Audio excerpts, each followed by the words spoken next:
Hello friends, मी कांचन आरंभ career अकॅडमीवर तुमच्या सर्वांचे स्वागत करते। बघा, आपण महाराष्ट्राचा भूगोल या विषयाला सुरुवात केलेली आहे। एका व्हिडिओ लेक्चरमध्ये आपण इंट्रोडक्शन टू इम्पॉर्टंट टॉपिक्स या विषयावर PYQचा 2018 ते 2023 पर्यंत आढावा घेतलेला आहे। त्यानंतर आपण बघा पूर्ण विषयाचा आपल्याला कशा पद्धतीने लेक्चर सिरीज अरेंज करायची आहे ते मी पूर्ण तुम्हाला त्या लेक्चरमध्ये सांगितलेले आहे। तर बघा, आज आपण ॲक्च्युअल मध्ये आपल्या विषयाला सुरुवात करू, महाराष्ट्राचा भूगोल। तर बघा, आपल्याला ओळख महाराष्ट्राची हा पहिला टॉपिक बघायचा आहे। याच्यामध्ये आपण महाराष्ट्र राज्य कसे निर्माण झाले तो क्रम आधी बघणार आहे। त्यानंतर आपण महाराष्ट्राचे मानचिन्ह आणि प्रतीक बघणार आहे। ठीक आहे, त्यानंतर आपण पुढे आपला प्रशासकीय विभाग, प्राकृतिक विभाग आणि प्रादेशिक विभाग हे सर्व विभागांचा अभ्यास आपण आज करणार आहोत। तर बघा, सुरुवातीला बघा महाराष्ट्र राज्य निर्मिती। तर याचे क्रम किती आहेत? तर 5 क्रम आहेत। सगळ्यात पहिले बघा, मुंबई इलाखा निर्माण झाला। बघा, भारतावर ब्रिटिशांचे राज्य होते। ब्रिटिशांनी मुंबई इलाखा निर्माण केला 1618 ला। तर हा कधीपर्यंत अस्तित्वात होता? तर 1937 पर्यंत। भारत सरकारचा कायदा आला होता 1935 चा। त्या कायद्यानुसार मुंबई इलाख्याचं रूपांतर मुंबई प्रांतामध्ये करण्यात आलं। तर बघा, मुंबई इलाख्यामध्ये काय काय होतं? तर 4 प्रादेशिक विभाग होते। प्रादेशिक विभागांचे नाव काय होते? उत्तर, मध्य, दक्षिण आणि सिंध प्रादेशिक विभाग। आणि या प्रादेशिक विभागांचे मुख्यालय होते। तर बघा, उत्तर प्रादेशिक विभागाचं मुख्यालय होतं अहमदाबाद, जे की गुजरातमध्ये आहे। मध्य प्रादेशिक विभागाचं मुख्यालय होतं पुणे। दक्षिण प्रादेशिक विभागाचं मुख्यालय बेळगाव आणि सिंध प्रादेशिक विभागाचे मुख्यालय होते कराची येथे। तर बघा, या प्रत्येक मुख्यालयामध्ये प्रत्येकी 6 जिल्हे होते। त्यानंतर 25वा एक जिल्हा होता, तो होता बॉम्बे जिल्हा। आता बघा, या प्रत्येक विभागाचा प्रमुख होता, त्या विभागाच्या प्रमुखाला म्हणत होते आयुक्त। आणि हा जो 25वा जिल्हा होता बॉम्बे जिल्हा, याच्या प्रमुखाला म्हणत होते कलेक्टर। ठीक आहे, हे सर्व होतं मुंबई इलाख्याबद्दल। त्यानंतर नेक्स्ट बघूया मुंबई प्रांत। 1935 च्या कायद्याने मुंबई प्रांत निर्माण करण्यात आला। मुंबई प्रांत अस्तित्वात होता 1947 पर्यंत। ठीक आहे, तर मुंबई प्रांताचं विभाजन 2 भागांमध्ये करण्यात आलं होतं, ब्रिटिश जिल्हे आणि संस्थानांचे गट। संस्थानांच्या गटांना इस्टेट म्हटलं जात होते। तर बघा, पश्चिम भारत स्टेट एजन्सी म्हटलं जात होते। पश्चिम Bharat state agency, Gujarat state agency आणि कच्छ स्टेट एजन्सी ह्या 3 एजन्सी होत्या। यानंतर बघा, ज्या वेळेला भारत स्वतंत्र झाला 1947 ला भारत स्वतंत्र झाला, त्यावेळेला मुंबई प्रांताचं विभाजन 3 राज्यांमध्ये करण्यात आलं, मुंबई राज्य, सौराष्ट्र राज्य आणि कच्छ राज्य। तर आपले जे आहे ते आहे मुंबई राज्य। हे केव्हापर्यंत अस्तित्वात होतं? तर 1956 पर्यंत मुंबई प्रांताचे विभाजन करून मुंबई राज्य निर्माण करण्यात आले। तर मुंबई राज्याचे पहिले सीएम कोण होते? तर बाळ गंगाधर खेर, BG खैर म्हणतो यांना। हे होते मुंबई राज्याचे पहिले मुख्यमंत्री। त्यानंतर बघा 1956 ला 1 नोव्हेंबर 1956 ला फाजल अली आयोगाच्या शिफारसीने भारतातील राज्यांचे पुनर्गठन करण्यात आले। त्यानुसार द्विभाषिक बॉम्बे राज्य निर्माण करण्यात आले। बघा, मुंबई हा जो प्रदेश होता, या प्रदेशात गुजराती भाषिक लोक आणि मराठी भाषिक लोक दोन्ही मुंबई या प्रदेशावर आपला हक्क सांगत होते, म्हणून केंद्र सरकारने द्विभाषिक बॉम्बे राज्याची निर्मिती करण्यात आली। तर बघा, या द्विभाषिक बॉम्बे राज्याची निर्मिती भाषा या तत्वाचा अंशतः प्रयोग करून निर्माण करण्यात आले होते। सौराष्ट्र व कच्छ हे 2 वेगळे राज्य होते, यांचे विलीनीकरण द्विभाषिक बॉम्बे मध्ये करण्यात आले होते। त्यानंतर मध्य प्रदेश मधले 5 जिल्हे आणि हैदराबाद मधले 8 जिल्हे असे 13 जिल्हे द्विभाषिक बॉम्बे राज्याला जोडण्यात आले होते आणि 4 कन्नड भाषिक जिल्हे कर्नाटकला देण्यात आले होते। तर बघा, या द्विभाषिक बॉम्बेचे पहिले सीएम होते यशवंतराव चव्हाण। त्यानंतर संयुक्त महाराष्ट्र चळवळ 1960 ला 1956 नंतर 1960 पर्यंत संयुक्त महाराष्ट्र चळवळीने जोर धरलेला होता। संयुक्त महाराष्ट्र चळवळीचेच फलित म्हणजे महाराष्ट्र राज्य निर्मिती असे मानले जाते। राज्य निर्मिती आयोग 1960 ला स्थापन करण्यात आला। त्या मुंबई राज्य निर्मिती आयोगानुसार महाराष्ट्र राज्याची निर्मिती 1 मे 1960 ला करण्यात आली। बघा, 1 मे 1960 ला महाराष्ट्र राज्याबरोबरच गुजरात हे राज्य सुद्धा निर्माण करण्यात आले। बघा, ज्या वेळेला महाराष्ट्र राज्य निर्माण झाले, त्यावेळेला महाराष्ट्र राज्याचे पहिले मुख्यमंत्री होते यशवंतराव चव्हाण।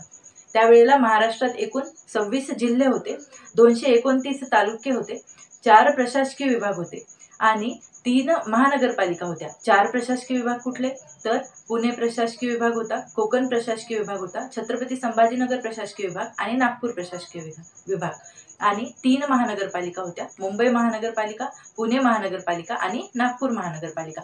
नंतरच्या काळात 2 प्रशासकीय विभाग निर्माण करण्यात आले. 10 जिल्हे नवीन निर्माण 10 जिल्ह्यांचं विभाजन करून 10 नवीन जिल्हे निर्माण करण्यात आले आणि 29 मनपा आता सध्या महाराष्ट्रात आहेत. तर 29वी महानगरपालिका जी आहे ती आहे जालना महानगरपालिका आणि 28वी महानगरपालिका आहे ती आहे इचलकरंजी. बघा आपल्याला पुढे ओळख महाराष्ट्राची मध्ये आपल्याला पुढे महाराष्ट्राची प्रतीके किंवा मानचिन्हे बघायची आहे. तर बघा महाराष्ट्राची प्रतीके कुठली, तर राज्यप्राणी. महाराष्ट्राचा राज्यप्राणी कुठला आहे, तर हा आहे शेकरू. ही एक प्रकारची खार आहे. याच्याबद्दलची इन्फॉर्मेशन तुम्ही सर्वांनी सर्च करायला पाहिजे. ठीक आहे. त्यानंतर राज्यपक्षी काय आहे, तर हरोली. यालाच म्हणतात हरियाल किंवा हिरवे कबूतर.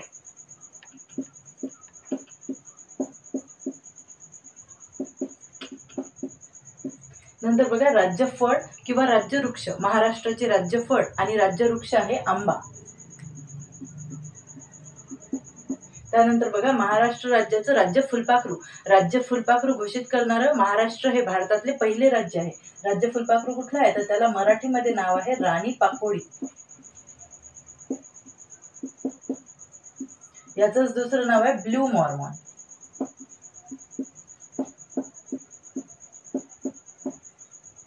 ठीक आहे. त्यानंतर राज्यफूल. महाराष्ट्राचं राज्यफूल आहे ताम्हण. यालाच म्हणतात मोठा बोंडारा किंवा जारूड आणि स्थानिक लोक याला तामण सुद्धा म्हणतात, तामण.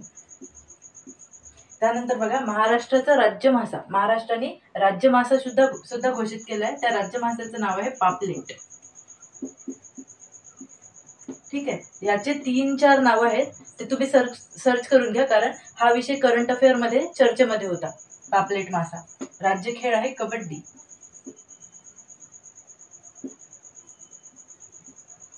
राज्य नृत्य. महाराष्ट्राचे राज्य नृत्य हे लावणी आहे. हे खूप एक फेमस प्रकारचं नृत्य आहे. महाराष्ट्राचे राज्य नृत्य लावणी. महाराष्ट्राची भाषा, प्रशासकीय भाषा आहे मराठी. आणि महाराष्ट्राचे राज्यगीत हे पण यावर्षीच घोषित करण्यात आले. महाराष्ट्राचे राज्यगीत आहे जय जय महाराष्ट्र माझा. हे गीत लिहिले राजा बढे यांनी.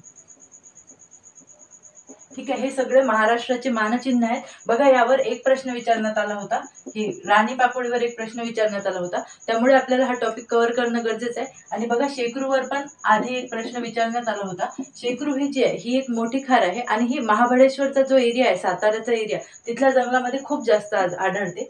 हारोलीवर पण एक प्रश्न विचारलेला आहे. त्यामुळे आपल्याला मानचिन्ह किंवा महाराष्ट्राचे जे काही प्रतीक आहेत त्याच्यावर फोकस करणं जरुरी आहे. आणि सध्याच्या करंट अफेअर मध्ये हा पापलेट करंट अफेअर मध्ये होता आणि राज्यगीत करंट अफेअर मध्ये चर्चेत होतं. त्यामुळे आपण ओळख महाराष्ट्राची या टॉपिक मध्ये महाराष्ट्राची प्रतीके किंवा मानचिन्हे या टॉपिक केलेल्या जागतिक वारसा स्थळांमध्ये भारतात एकूण 43 जागतिक वारसा स्थळे आहेत. त्यापैकी महाराष्ट्रात 5 वारसा स्थळे आहेत. महाराष्ट्रात 5 वारसा स्थळे कुठली आहेत, तर CST मुंबई, छत्रपती शिवाजी महाराज टर्मिनल्स मुंबई याचा सर्वात आधी समावेश करण्यात आला 1987 मध्ये जागतिक वारसा स्थळामध्ये. त्यानंतर सह्याद्री पर्वताचा भाग म्हणजे पश्चिम घाट हा भाग आहे, तो 4 राज्यामध्ये येतो. 4 राज्यातला भाग हा एका वारसा स्थळामध्ये येतो. त्यामध्ये आपल्या महाराष्ट्रातल्या कास पठाराचा भाग येतो, त्याला आपण म्हणतो सह्याद्री पर्वताचा भाग. त्यानंतर वेरूळ ही लेणी आहे. वेरूळ लेणी, वेरूळ आणि अजिंठा ह्या दोन्ही लेण्या आहेत. हे आहे औरंगाबाद प्रशासकीय विभागात. त्यानंतर घारापुरी हे पण लेणी आहे, ह्या मुंबई विभागात येतात.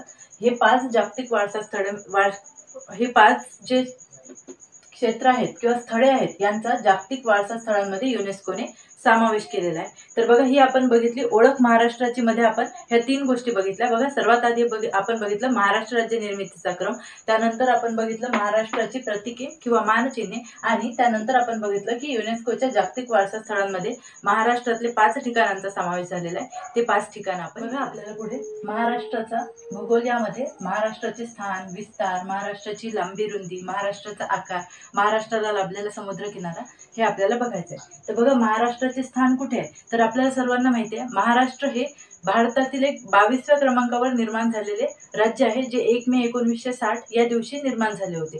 तर बघा महाराष्ट्र जो आहे हा उत्तर भारत आणि दक्षिण भारत या दोघांना जोडतो। महाराष्ट्राचे स्थान कुठे आहे, तर भारताचे स्थान पृथ्वीवर कुठे आहे, तर उत्तर पूर्व गोलार्धात। तसेच महाराष्ट्राचे स्थान कुठे असेल, तर उत्तर पूर्व गोलार्धात। महाराष्ट्र कुठे आहे, तर भारताच्या पश्चिम दक्षिण भागात आहे। महाराष्ट्राचा विस्तार बघूया। महाराष्ट्राला अक्षवृत्तीय विस्तार आणि रेखावृत्तीय विस्तार आहे। तर बघा अक्षवृत्तीय विस्तार हा आडवा विस्तार असतो, रेखावृत्तीय विस्तार हा उभा विस्तार असतो। अक्षवृत्तीय विस्तार, तर बघा अक्षवृत्तीय विस्तार म्हणजे 15 डिग्री आडवा विस्तार असतो, 15 डिग्री 44 मिनिट उत्तर ते 22 डिग्री 6 मिनिट उत्तर पर्यंत महाराष्ट्राचा अक्षवृत्तीय विस्तार आहे। तर रेखावृत्तीय विस्तार 72 डिग्री 36 मिनिट पूर्व रेखावृत्त ते 80 डिग्री 53 मिनिट पूर्व रेखावृत्तापर्यंत महाराष्ट्राचा रेखावृत्तीय विस्तार आहे। बघा आता विस्तारवरून आपल्याला असे लक्षात येते की यांचा फरक बघा 15 आणि 22 यामध्ये फरक कितीचा आहे, तर 7चा फरक आहे, 7 अक्षवृत्ती आणि 72 डिग्री 36 मिनिट पूर्व ते 80 डिग्री 53 मिनिट पूर्व म्हणजे रेखावृत्तामध्ये कितीचा फरक आहे, तर रेखावृत्तामध्ये 8चा फरक आहे। तर बघा विस्तारमध्ये आपल्याला जर विचारलं की महाराष्ट्राचा विस्तार कसा आहे, तर महाराष्ट्राचा पूर्व पश्चिम विस्तार हा उत्तर दक्षिण विस्तारापेक्षा जास्त आहे। आणि लांबी जर विचारली तर महाराष्ट्राची लांबी बघा पूर्व पश्चिम लांबी किती आहे, 800 किलोमीटर आणि उत्तर दक्षिण लांबी ही स्टेट बोर्ड मध्ये 730 दिलेली आहे। 730 किंवा आपण 700 ते 730च्या आसपास म्हणू शकतो। हे आकडे खूप ठिकाणी व्हॅरी झालेले आहे, त्यामुळे बघा आपल्याला असं लक्षात येईल की उत्तर दक्षिण लांबीपेक्षा पूर्व पश्चिम लांबी जास्त आहे। लांबी आणि विस्तार या 2 गोष्टींमध्ये नेहमीच कन्फ्युजन असतं। तर बघा विस्तार म्हणजे कुठला विस्तार असतो, रेखावृत्तीय आणि अक्षवृत्तीय विस्तार। तर अक्षवृत्तामध्ये कितीचा फरक आहे, 7चा फरक आहे। बघा इकडे 15 ते 22 म्हणजे 7चा फरक आणि इकडे 72 ते 80 म्हणजे 8चा फरक। म्हणजे जर तुम्हाला विचारलं की रेखावृत्तीय विस्तार कसा आहे, विस्तार कसा आहे, तर पूर्व पश्चिम विस्तार हा उत्तर दक्षिण विस्तारापेक्षा जास्त आहे। या 2 गोष्टींमधला जो मायन्यूट फरक आहे लांबी आणि विस्तार हा आपल्याला लक्षात घेणं खूप महत्त्वाचं आहे। ठीक आहे, त्यानंतर महाराष्ट्राचा आकार कसा आहे, आकार बघायचा आपल्याला। बघा मी इंट्रोडक्शनच्या लेक्चरमध्ये एक्सप्लेन केलं होतं, तरी पुन्हा सांगते। बघा महाराष्ट्राचा आकार इथे तुम्ही बघू शकता, मी महाराष्ट्राचा नकाशा दाखवलाय। बघा आता हा अनियमित त्रिकोणाकृती आहे, म्हणजे काहीसा अशा प्रकारचा त्रिकोण दिसतो ज्याचा पाया कोकणात आणि टोक कुठे आहे, तर हा कुठला भाग आहे, विदर्भाचा भाग, पूर्व विदर्भात, आणि पाया कुठे आहे, तर कोकणात। बघा या बाजूला पाया आणि या बाजूला टोक आहे। तर बघा नियमित त्रिकोण म्हणजे हा असा त्रिकोण असतो ज्याचा पाया नेहमी दक्षिणेत असतो आणि टोक नेहमी कुठे असते, उत्तरेत असते। पण महाराष्ट्राला असे नाहीये, महाराष्ट्राचा पाया जो आहे हा पश्चिम दिशेत आहे आणि टोक जे आहे ते पूर्व दिशेत आहे। त्यामुळे आपण महाराष्ट्राचा आकार कसा म्हणू शकतो, तर महाराष्ट्राचा आकार हा अनियमित त्रिकोणाकृती आहे ज्याचा पाया कोकणात आणि टोक पूर्वेकडे आहे। त्यानंतर बघा आपल्याला समुद्र किनारा बघायचा आहे। महाराष्ट्राला एकूण 720 किलोमीटरचा समुद्र किनारा लाभलाय। पूर्ण कोकणचा जो विभाग आहे, हा जो विभाग आहे कोकण विभाग, या पूर्ण कोकण विभागात 7 जिल्हे आहेत। या 7ही जिल्ह्यांना समुद्र किनारा लाभलाय 720 किलोमीटरचा। बघा सर्वात वरती कुठला जिल्हा आहे, तर पालघर जिल्हा आहे, त्याच्यानंतर ठाणे, त्यानंतर मुंबई शहर, मुंबई उपनगर, मग रत्नागिरी, मग रायगड, रत्नागिरी आणि सिंधुदुर्ग असे एकूण 7 जिल्हे कोकणामध्ये आहे। या 7ही जिल्ह्यांना एकूण 720 किलोमीटरचा समुद्र किनारा लाभलेला आहे। 7 जिल्ह्यामधले एकूण 28 तालुके, 7 जिल्ह्यामधले किती, तर 28 तालुके आहेत, त्यांना समुद्र किनारा लाभलेला आहे। हे आपण पुढे डिटेलमध्ये जेव्हा प्रशासकीय विभाग बघू, प्राकृतिक विभाग बघू आणि प्रादेशिक विभाग बघू, त्या 3 विभागात आपण ही पूर्ण माहिती बघणार आहोत। आता आपण ओव्हरव्ह्यूज बघूया। ठीक आहे, तर सर्वात जास्त समुद्र किनारा कोणत्या जिल्ह्याला लाभला आहे, तर रत्नागिरी। रत्नागिरीला एकूण 237 किलोमीटरचा समुद्र किनारा लाभलाय आणि ठाणे जिल्ह्याला सर्वात कमी समुद्र किनारा लाभलाय 25 किलोमीटरचा. ठीक आहे. ठाणे जिल्हा कुठे? पालघरच्या खाली. आणि रत्नागिरी कुठे? इथे रायगड, रत्नागिरी आणि सिंधुदुर्ग हा इथला जो पोर्शन आहे इथे 237 किलोमीटरचा समुद्र किनारा आणि ठाण्याच्या पोर्शन मध्ये 25 किलोमीटरचा समुद्र किनारा लाभलेला आहे. तर बघा, ओळख महाराष्ट्राची मध्ये आपण आधी बघितलेलं आहे. महाराष्ट्राची मानचिन्हे बघितली, महाराष्ट्र राज्य निर्मितीचा क्रम बघितला, त्यानंतर जागतिक वारसा स्थळांमध्ये सामील असलेले 5 स्थळे बघितली, त्यानंतर आपण महाराष्ट्राचे स्थान, विस्तार, लांबी, रुंदी, समुद्र किनारा आणि आकार बघितला. बघा आता अक्षरवृत्तीय विस्तार आणि रेखावृत्तीय विस्तार. अक्षरवृत्ते आणि रेखावृत्ते काय आहे ही कन्सेप्ट तुम्हाला माहित असली पाहिजे. अक्षरवृत्ते आणि रेखावृत्ते यांनी काय, पृथ्वीवर एक काल्पनिक रेषांची जाळी विणलेली आहे, त्यावरून आपल्याला स्थान निश्चिती कळते. अक्षरवृत्तावरून आपल्याला काय कळते, तर अक्षरवृत्त आणि रेखावृत्त दोन्ही आपल्याला काय सांगतात, तर स्थान सांगतात. आणि अक्षरवृत्तावरून आपल्याला तापमान कळते, रेखावृत्तावरून आपल्याला वेळ कळते. ठीक आहे. बघा, आपल्याला महाराष्ट्राचे हवामान आणि महाराष्ट्राची प्रमाण वेळ बघायची आहे. तर बघा, महाराष्ट्राचे हवामान जे आहे ती हवामानाची निश्चिती कशावरून कळते आपल्याला. महाराष्ट्राचे हवामान कसे असेल, तर त्याचे भारतातील स्थान, आणि भारताचे स्थान कुठे, तर पृथ्वीवर भारताचे स्थान कुठे आहे त्यावरून भारताचे हवामान ठरते. आणि भारतात महाराष्ट्राचे स्थान कुठे आहे त्यावरून महाराष्ट्राचे हवामान ठरते. तर बघा, त्यासाठी आपल्याला पृथ्वीवर जी काल्पनिक वृत्तांची जाळी जी विणल्या गेलेली आहे, बघा अक्षरवृत्ते आणि रेखावृत्ते यांची जी जाळी विणल्या गेली ते काहीसं अशा प्रकारचे आहे. आडवे जे असतात ते अक्षरवृत्ते असतात आणि उभे पट्टे जे असतात ते रेखावृत्ते असतात. तर बघा, 0 डिग्री अक्षरवृत्त त्याला आपण म्हणतो विषुववृत्त. 23.5 डिग्री उत्तरेकडचं जे अक्षरवृत्त आहे त्याला म्हणतात कर्कवृत्त. 23.5 डिग्री दक्षिणेकडे जे वृत्त आहे त्याला म्हणतात मकरवृत्त. तर बघा, एवढा जो भाग आहे हा आहे उष्णकटिबंधीय पट्टा. आणि बघा, भारताचे स्थान या उष्णकटिबंधीय पट्ट्यातच येतं. आणि महाराष्ट्राचे स्थान बघा कुठे, 15 डिग्री 44 मिनिट उत्तर ते 22 डिग्री 6 मिनिट उत्तर, म्हणजे या प्रदेशात हे कुठेतरी येईल. ठीक आहे, उत्तर पूर्व गोलार्धात. त्यामुळे महाराष्ट्राचं हवामान कसं आहे, तर उष्णकटिबंधीय मान्सून प्रकारचे महाराष्ट्राचे हवामान आहे. ठीक आहे. त्यानंतर आपल्याला प्रमाण वेळ बघायची आहे. तर प्रमाण वेळ कुठून, रेखावृत्ते आता एकूण रेखावृत्ते किती, तर 360. एकूण अक्षरवृत्ते किती, तर 181. अक्षरवृत्तांची संख्या किती, 181. म्हणजे 0 डिग्री अक्षरवृत्त आणि याच्या वरती 90 अक्षरवृत्ते आणि खाली 90 अक्षरवृत्ते अशी 181 अक्षरवृत्ते आहेत. रेखावृत्ते किती, तर 360. 0 डिग्री रेखावृत्त आणि त्याच्या अपोजिट साईडला 360 म्हणजे 180 वे रेखावृत्त, 180 डिग्री. आता हे जे रेखावृत्त आहे 180 डिग्री हे पूर्णपणे समुद्रातून नेण्याचा प्रयत्न करण्यात आला आहे, पण तरी एक रेगल नावाचे एक बेट आहे, त्या बेटावरून हे 180 डिग्री रेखावृत्त जात असतं. ठीक आहे. या रेखावृत्तावरूनच आपली प्रमाणवेळ ठरवण्यात आलेली आहे. म्हणजे जगाची प्रमाणवेळ कुठून ठरवण्यात आली, तर ग्रीनविच या इंग्लंड मधल्या एका शहरावरून ठरवण्यात आली. भारताची प्रमाणवेळ जिथून आहे तिथूनच महाराष्ट्राची प्रमाणवेळ ठरते. भारताची प्रमाणवेळ ठरवण्यात आलेली आहे अलाहाबाद मधील मिर्झापूर जिल्ह्यातील नैनी मिर्झापूर या ठिकाणावरून प्रमाणवेळ ठरवण्यात आली आहे. 82.5 डिग्री रेखावृत्तावरून भारताची प्रमाणवेळ ठरवण्यात आली आहे. ठीक आहे. तर बघा, आता महाराष्ट्राचे जो अतिपश्चिमेकडील टोक आहे आणि अतिपूर्वेकडील टोक आहे त्यामध्ये कितीचा फरक आहे वेळेचा, तर तो आहे 32चा. तर हे आपण 32 मिनिट ही वेळ कशी काढली, तर बघा आपण इथे काय काढलं, फरक काढला. अक्षरवृत्तामध्ये किती आहे, 7चा फरक आणि रेखावृत्तामध्ये कितीचा फरक आहे, 8चा फरक. या फरकावरून आपल्याला हे समजेल की अतिपश्चिमेकडील भाग आणि अतिपूर्वेकडील भाग याच्यामध्ये महाराष्ट्राच्या प्रमाण वेळेत कितीचा फरक आहे. तर बघा, रेखावृत्तावरून आपली प्रमाण वेळ निश्चिती होते. त्यामुळे बघा, रेखावृत्तामध्ये कितीचा फरक आहे, 8चा फरक आहे. आणि प्रत्येक रेखावृत्तामध्ये फरक 4 मिनिटांचा फरक पडतो. जसं आपण एका रेखावृत्तावरून दुसऱ्या रेखावृत्ताकडे येतो तर इथे 4 मिनिटांचा फरक पडतो कर्कवृत्तावर. त्यामुळे आपलं महाराष्ट्राचं स्थान कुठे आहे, कर्कवृत्ताच्या थोडंसं खाली. कर्कवृत्ताच्या थोडं खाली इथे महाराष्ट्राचं स्थान आहे. त्यामुळे 4 मिनिटांनी आपल्याला मल्टिप्लाय करायला लागेल. 8 गुणिले 4 केलं तर किती होईल, 32 मिनिट. म्हणजे आपला जो सगळ्यात पश्चिमेकडील भाग आणि पूर्वेकडील भाग याच्यामध्ये किती मिनिटाचा फरक राहील, तर 32 मिनिटाचा फरक राहील. ठीक आहे. हे लक्षात आलं, हवामान आणि प्रमाणवेळ.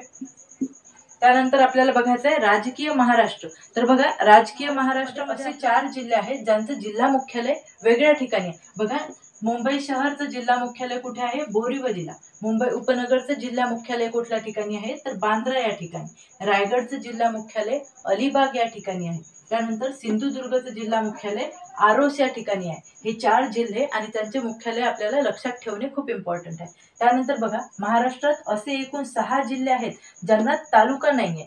म्हणजे जिल्ह्याचं ठिकाण आहे पण तेच ठिकाण तालुका म्हणून लिहिता येणार नाही. ठीक आहे, म्हणजे मुंबई शहरमध्ये राहणारे लोक तालुका मुंबई शहरच लिहितील. मुंबई उपनगरमध्ये राहणारे लोक त्यांचा तालुका बांद्रा लिहितील. रायगडमध्ये राहणारे लोक त्यांचा तालुका अलिबाग लिहितील. सिंधुदुर्गमध्ये राहणारे लोक आरोस तालुका लिहितील. सांगलीमध्ये राहणारे लोक मिरज आणि कोल्हापूरमध्ये राहणारे लोक करवीर हा त्यांचा तालुका लिहितील. ठीक आहे, यानंतर आपल्याला महाराष्ट्राच्या राजकीय सीमा बघायच्या आहे. ठीक आहे, महाराष्ट्राच्या राजकीय सीमा. तर महाराष्ट्राला बघा किती राज्यांच्या सीमा लागून आहेत? आपल्या सर्वांना माहित आहे महाराष्ट्राला 6 राज्य आणि 1 केंद्रशासित प्रदेशाच्या सीमा लागलेल्या आहेत. 6 राज्य आणि 1 केंद्रशासित प्रदेश. बघा आपण महाराष्ट्राचा काहीसा नकाशा काढला. बघा आपल्याला महाराष्ट्राला लाभलेल्या राजकीय सीमा बघायच्या आहे. तर बघा उत्तरेकडून महाराष्ट्राला कोणते राज्य लागून आहे? तर मध्य प्रदेश. मध्य प्रदेशला एकूण 8 जिल्ह्यांच्या सीमा लागतात. पूर्वेकडे महाराष्ट्राला लागून असलेले राज्य आहे छत्तीसगड. छत्तीसगडला महाराष्ट्राच्या 2 जिल्ह्यांच्या सीमा लागतात. त्यानंतर आग्नेयेस आहे तेलंगणा. तेलंगणाला महाराष्ट्राच्या 4 जिल्ह्यांच्या सीमा लागतात. दक्षिणेस कर्नाटक 7 जिल्ह्यांच्या सीमा लागतात. त्यानंतर दक्षिणेस गोवा 1 जिल्ह्याची सीमा लागते. त्यानंतर वायव्येस गुजरात 4 जिल्ह्यांच्या सीमा आणि दादरा नगर हवेली प्लस दीव व दमण. हा कधी झालं? 2020 मध्ये दादरा नगर हवेली आणि दीव दमण हा एकच केंद्रशासित प्रदेश निर्माण करण्यात आला. त्यामुळे याला 1 जिल्ह्याची सीमा लागते. बघा आता जर आपण जिल्ह्यांची संख्या काउंट केली तर ही जिल्ह्यांची संख्या 8 plus 2 plus 4 plus 7 plus 1 plus 1 आणि प्लस 4 अशी एकूण होईल 27 जिल्हे. बघा आता राजकीय सीमा किती जिल्ह्यांना लागून आहे? एकूण 27. पण एकूण 27 जरी असले तरी काही जिल्हे असे आहेत की जे 2-2 राज्यांना ज्यांच्या सीमा लागतात. बघा इथे आहे, इथे जे 2 जिल्हे आहेत त्यांच्या सीमा मध्य प्रदेश आणि छत्तीसगड 2 राज्यांना लागतात. इथे 2 जिल्हे आहेत त्यांच्या सीमा गुजरात आणि मध्य प्रदेशला लागतात. इथे एक असा जिल्हा आहे ज्याची सीमा गुजरात आणि दादरा नगर हवेलीला लागते. इथे एक जिल्हा असा आहे ज्याची सीमा गोवा आणि कर्नाटकला लागून आहे. इथे तेलंगणा आणि कर्नाटक इथे एक जिल्हा आहे ज्याची सीमा तेलंगणा आणि कर्नाटकला लागून आहे. त्यामुळे इथे काय करायला लागेल आपल्याला? -7 म्हणजे असे किती जिल्हे आहेत? तर 20 जिल्हे आहेत ज्यांची राजकीय सीमा दुसऱ्या जिल्ह्यांना लागते. जर आपण हे 27 काउंट केले तर त्याच्यामध्ये हे पुन्हा 7 रिकाउंट होतील. त्यामुळे आपल्याला एकूण जिल्ह्यांची संख्या विचारल्यास एकूण राजकीय सीमा लागून असलेले जिल्हे किती? तर याचं उत्तर किती लिहावं लागेल? 20 जिल्हे. पण जर हे डबल काउंटिंग केली तर किती होईल? 27 जिल्हे. ठीक आहे, तर एमपीला लागून असलेले कुठले कुठले जिल्हे आहेत? तर ठीक आहे आपण बघू.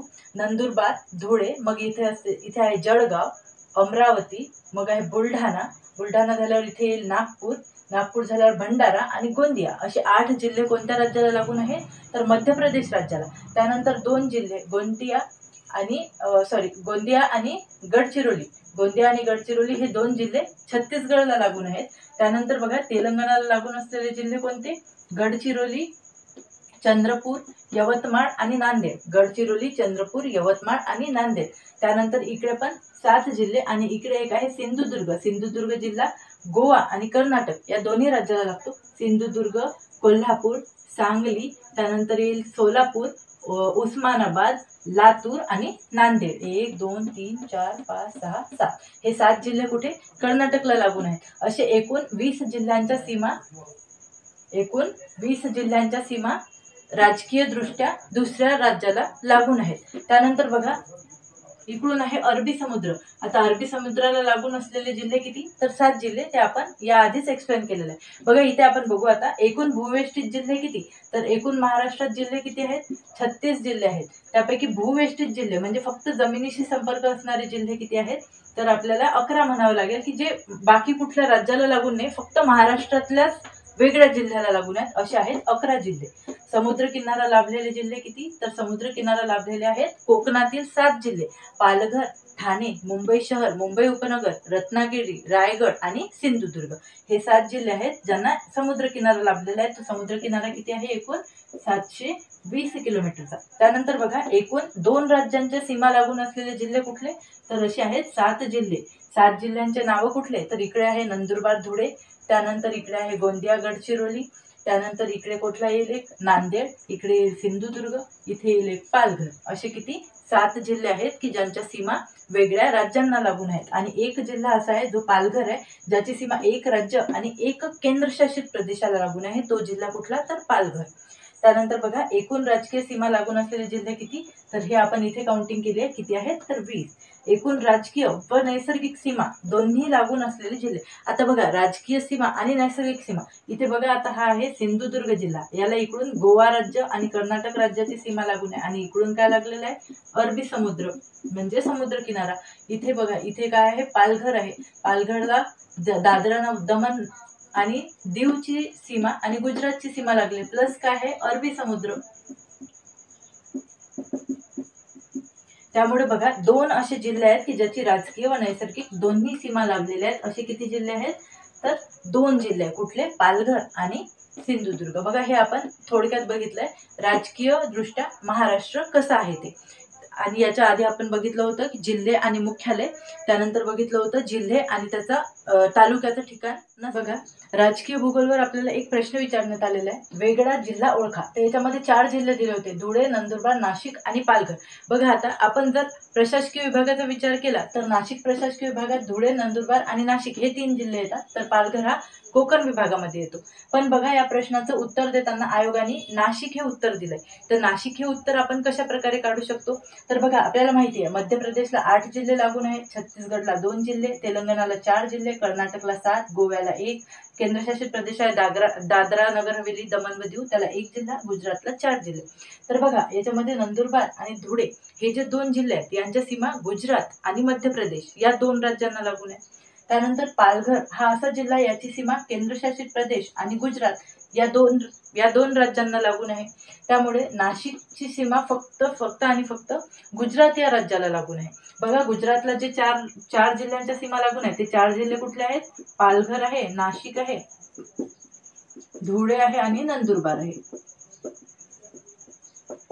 तर बघा याच्यामध्ये हे पालघर, नाशिक, धुळे आणि नंदुरबार या 4ही जिल्ह्यांच्या सीमा कशाला लागतात, गुजरातला लागतात. तर बघा आता याचं उत्तर काय दिलं आपल्याला आयोगाने, नाशिक दिलंय, कारण की नाशिकची सीमा फक्त आणि फक्त गुजरात याच राज्याला लागते. तर पालघरची सीमा गुजरात प्लस दादरा नगर हवेलीला लागते, धुळे आणि नंदुरबारची सीमा गुजरात प्लस मध्य प्रदेशला लागते. त्यामुळे असे प्रश्न पण एक्झाम मध्ये येतात. त्यासाठी आपल्याला राजकीय भूगोल, प्रशासकीय भूगोल, प्राकृतिक भूगोल आणि प्रादेशिक भूगोल हे 4ही पार्ट खूप चांगले करायचे. राजकीय म्हणजेच प्रशासकीय भूगोल होतो, ठीक आहे, त्यामध्येच हे सर्व तुमचं कव्हर होऊन जाईल. तर बघा एमपीला जे 8 जिल्हे लागून आहेत ते क्रमाने तुम्हाला लक्षात असले पाहिजे. बघा आपण जर महाराष्ट्राचा नकाशा बघितला तर आपल्या असं लक्षात येईल की अकोला आणि वर्धा हे जे 2 असे जिल्हे आहेत की ज्याची सीमा एमपीला लागून नाही आहे, पण खूप कन्फ्युजन होते त्याचं, कारण की ते बॉर्डरच्या जवळ आहेत पण त्यांची सीमा लागून नाही. त्यामुळे लक्षात ठेवा, नेक्स्ट तुम्हाला असाही प्रश्न विचारला जाऊ शकतो की वर्धा आणि अकोला या जिल्ह्यांच्या सीमा मध्य प्रदेश या राज्याला लागून आहेत असं स्टेटमेंट येऊ शकते. तर ते स्टेटमेंट तुम्हाला रॉंग कन्सिडर करायचं आहे, ठीक आहे. असे जर प्रश्न आले तर टॅकल करण्यासाठी आपल्याला राजकीय सीमा माहीत असणे खूप जरुरी आहे. त्यानंतर बघा आपल्याला महाराष्ट्राच्या सीमा बघायच्या आहे. महाराष्ट्राची उत्तर सीमा बघा जी गुजरात आणि एमपीला लागून आहे. उत्तर सीमा आहे 1725 किलोमीटरची. महाराष्ट्राची उत्तर सीमा किती, 1725 किलोमीटर. त्यानंतर बघा महाराष्ट्राची दक्षिण सीमा कर्नाटक आणि गोवा राज्याला लागून आहे, जी सर्वाधिक आहे 1875.